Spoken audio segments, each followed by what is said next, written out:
Hello everybody, I hope you are all doing well. I'm doing much better. Thank you for all your well wishes on my previous video. Much appreciated. Today I just wanted to chat with you guys a little bit, and I wanted to talk about some of my plans and goals for 2017.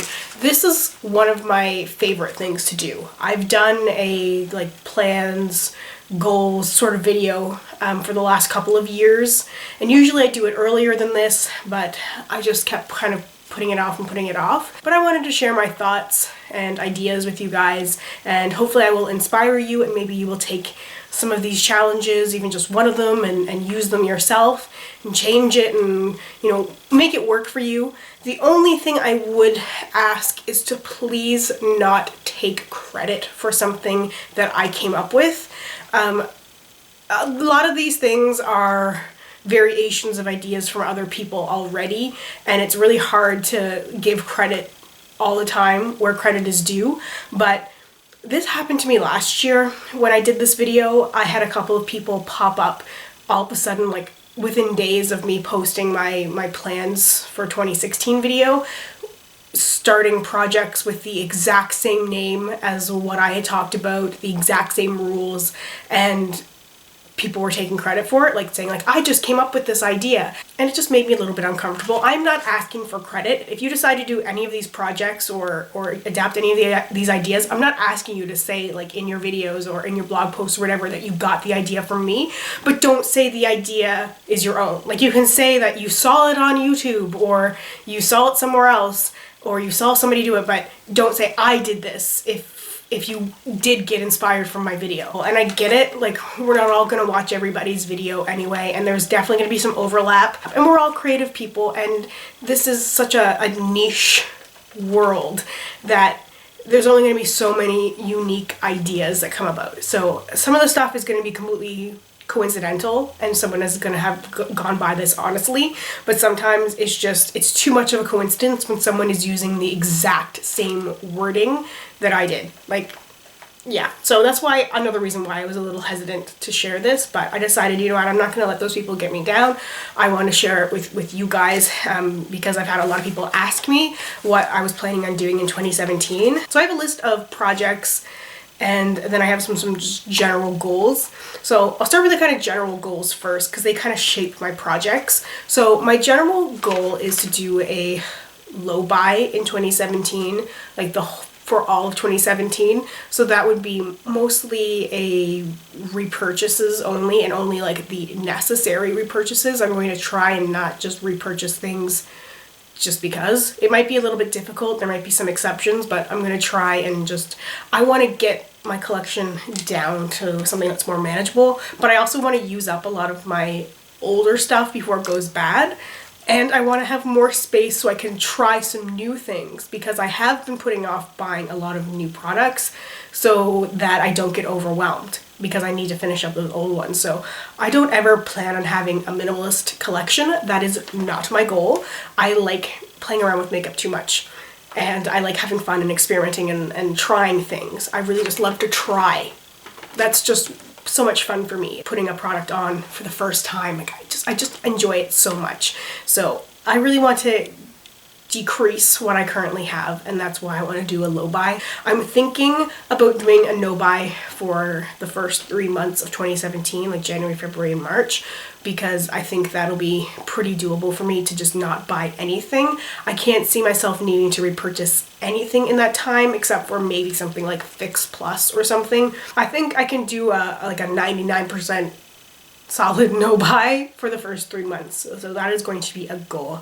I also have mentioned this a few times, but I want to get rid of deluxe size products from my collection. Deluxe size makeup anyway.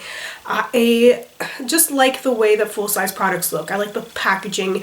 Part of the display for me is the full size products and the way that the packaging looks.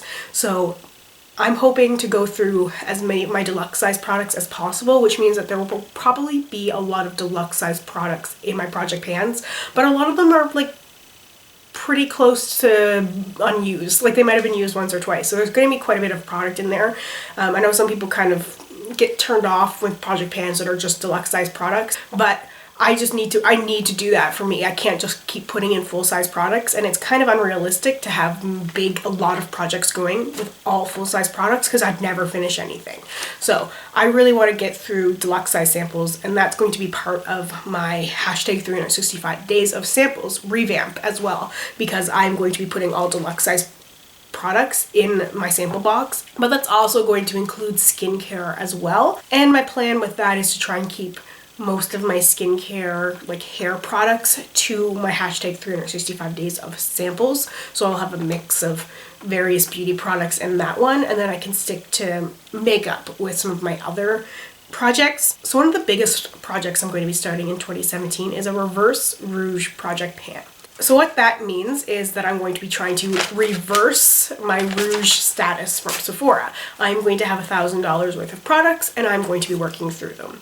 Now this project as well will probably include some skincare and stuff as well, because it's products that I have purchased from Sephora, and I'm strictly limiting it to that. No drugstore products, no MAC products, nothing that is not sold at Sephora. And I'm going to try and get through $1,000 worth of products, which will probably actually be pretty easy, but I just thought that would be something that would be fun. Full disclosure, I will probably still end up being Rouge at the end of the year, because Sephora is like the only good place I can really purchase makeup products from, and just general skincare and hair care as well. I'm in Canada. We don't have a lot of options here, especially where I am. We don't have a lot of department stores here. We don't have a lot of options. There's no Ulta. There's no Nordstrom here. There's nothing like that. Shipping online is usually pretty expensive. So even if I just do repurchases, I could potentially still end up with a VIB Rouge status. So this is more for me to use through these products because I don't have other options for purchasing new things. Definitely going to try and cut back on my spending anyway, but just putting that out there, just where Sephora is like the one good option in Canada, good option. Also, beginning in 2017, I'll be doing a collab with Claire, better known as Crimson Feather. She came up with this really neat idea with these categories. So you choose products that remind you of that category, like silk, leather, shells. Like it's very interesting, and it really makes you think about products, and it doesn't have to be like something that is the name silk. It could be something that makes your skin feel like silk, or makes your hair feel like silk, or something like that. So there's a lot of room for creativity in there, so I'm really glad she asked me to be a part of that. There's also going to be another full year project that's also a collab. It was created by Monica the Diva. It's like a Finish 17 in 2017 2.0. So I will have 17 products that I'll be working through for the full year.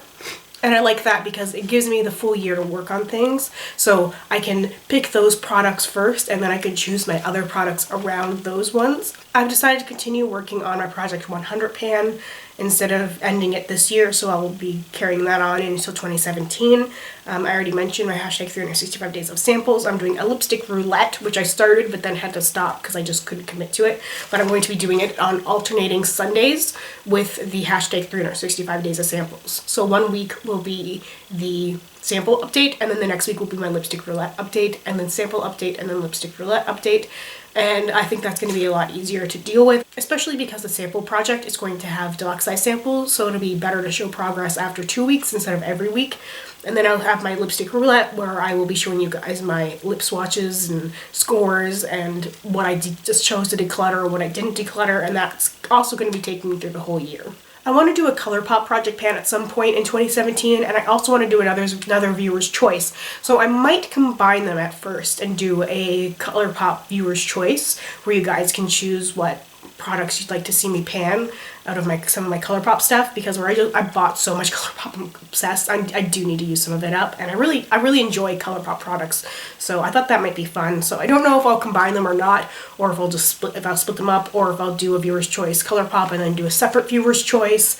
I like to do one brand project pans as well, so that might also be a possibility with a viewer's choice. I might give you guys like 5 brands to choose from, and then let you guys vote on brands, because that would be fun as well. I like doing little small projects, and that's what I'm going to be hoping to fill space in with the bigger projects that I'm doing. Are these little projects, so that I like to be busy, because if I'm busy, then I'm more productive.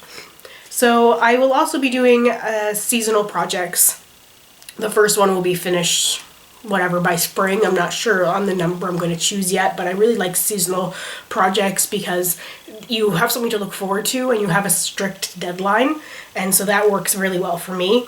Near the end of 2017, I want to do something called Edge of 2017 because I'm a huge Stevie Nicks fan, and when I was trying to come up with names for some of these projects, one of them I was like 2017, and I was like Edge of 17.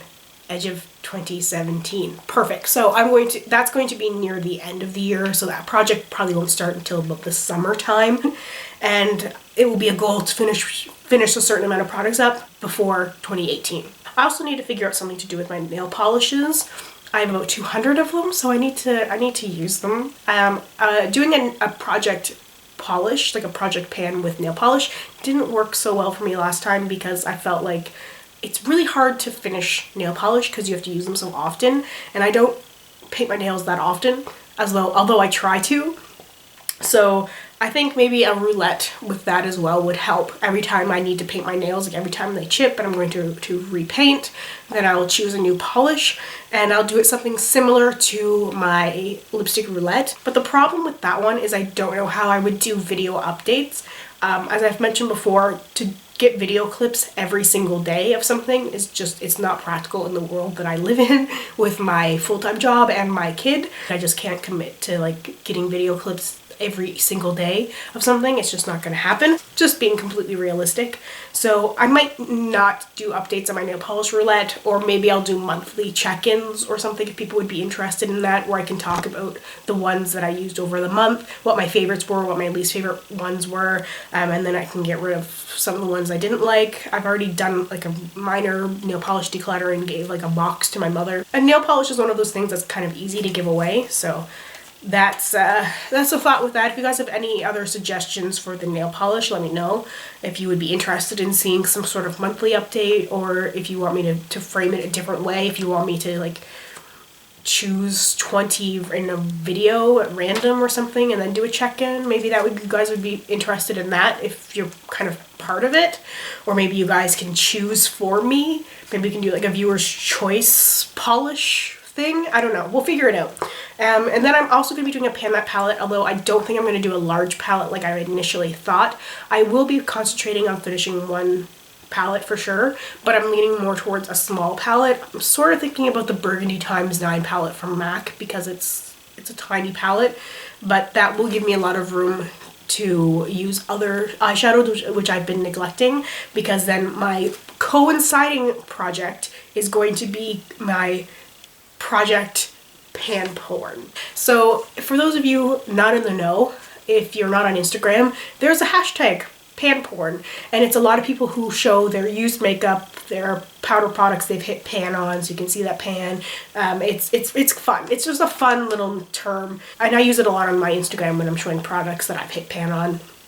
PanPorn, so I thought Project PanPorn would be fun, and I will be using various eyeshadows and working to hit pan on them, and then I will have more eyeshadows to take pictures of. I've been trying to take more pictures of my makeup collection for my Instagram while also incorporating used products, because I find that there's so many Instagrams that show like pristine, untouched makeup, and I think that people like to see products being used, so I'm trying to showcase that as well. So Project PanPorn, I'm really excited for that one, and it's going to give me an opportunity to work through a lot of my shadows as well, and then I can also throw in any other powder products if I decide to. Right now I'm focusing on eyeshadows with my PanPorn, but that might change. But those are my main project ideas, my main plans for 2017. I'm really excited to start this as well. There'll always be new projects that get added on, and new things that come up throughout the year, and new things that I'll get inspired to do from seeing other people's videos and updates and their ideas, and I think it's really great that we can inspire each other. And if you guys have any suggestions on how I can improve any of these projects, or if you have any suggestions for things you would like to see that I didn't mention, please let me know. And I like customizing things so that you guys are happy watching and I'm happy doing it. So I feed off of you guys. So if you guys are happy watching me do something, then I'm going to work so much harder for you. And it's really motivating for me to be working towards a specific goal, especially when I know so many people are watching. It's really a huge motivational tool for me, so I'm so thankful. Thank you to everyone who has joined me on this journey so far in 2016, and I really hope you will all stick around for 2017. I'm really excited to see what the future holds. Really thank you so much for your support. I would not be able to do this without you. Honestly, I would not be here. I would not be doing this if it wasn't for you watching this right now. So I really truly appreciate it. It means so much, honestly, from the bottom of my heart. Thank you. I hope you guys enjoy the rest of your day or night wherever you are, and I hope I will see you in my next video. Bye.